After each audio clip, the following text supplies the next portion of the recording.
The wall within. Have you ever lived in an apartment where the walls don't just listen, they answer? I moved in 3 weeks ago. A Stalin-era building.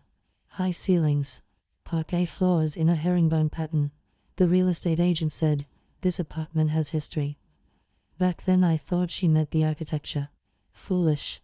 My name is Vera. I'm 34. I'm an architect.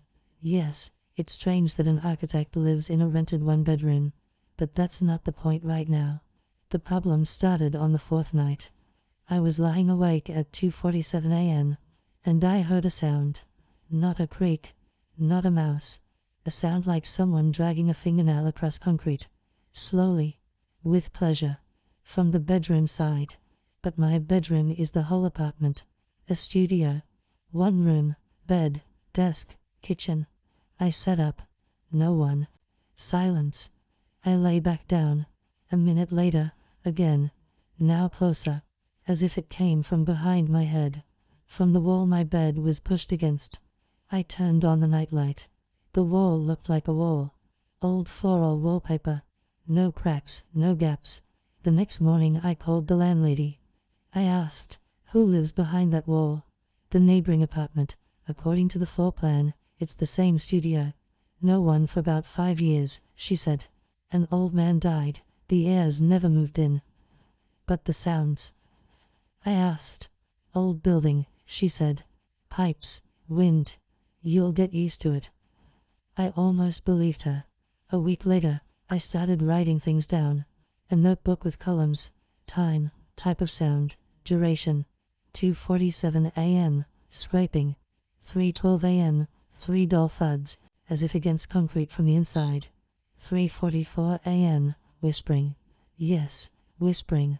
I couldn't make out the words, but the intonation was questioning, as if asking me, "Are you here?" I'm an architect. I'm used to systems. If there's a sound, there's a source. If there's a source, there's a solution. I walked around the building. The neighboring apartment was locked. I checked the basement, just pipes and old mattresses. I went up to the attic, empty. Then I took measurements. Laser tape measure, BTI floor plan, my own measurements. And I found a discrepancy.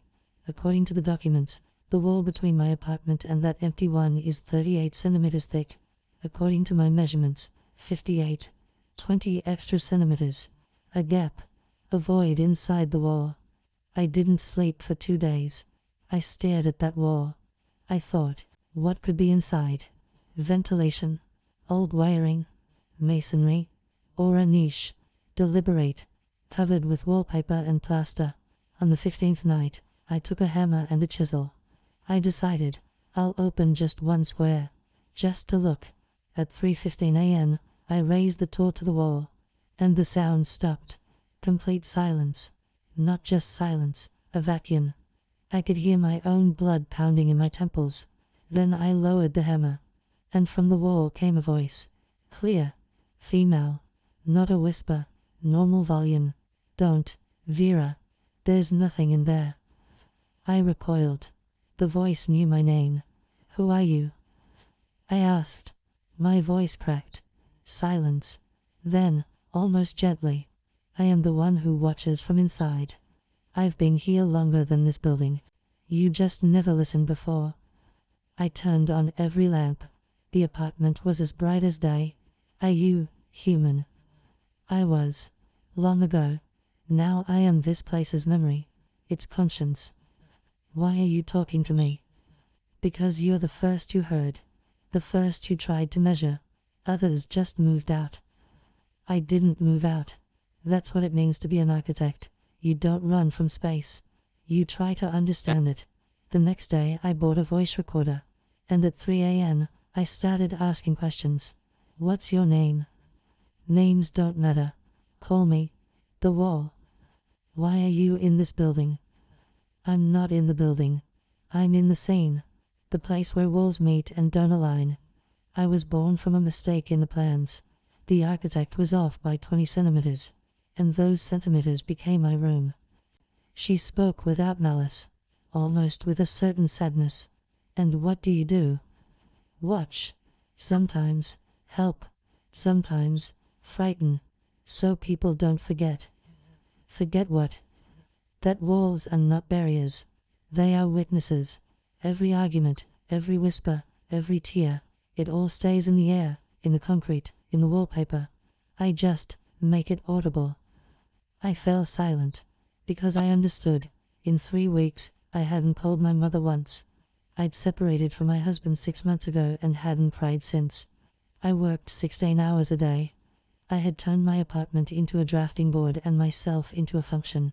Do you want me to leave? I asked. No. I want you to stay.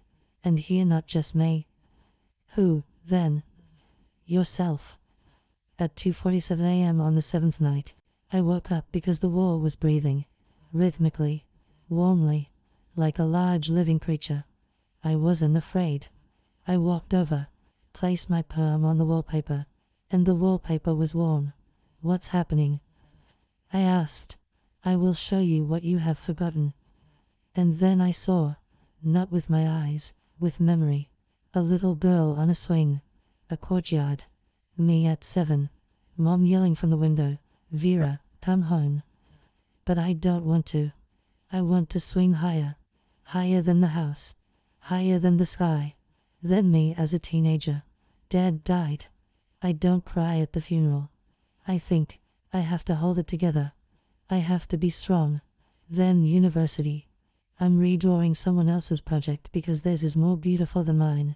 Erasing myself. Then my husband. He says, you work too much. I answer, this is my life. And in every scene, I am walling myself off. Behind a wall made of fights, of grievances, of I'll cry later. A wall inside me. That's what she showed me. Why? I whispered. So you would stop building it, outside and inside. I pulled my hand away. The wallpaper turned cold again.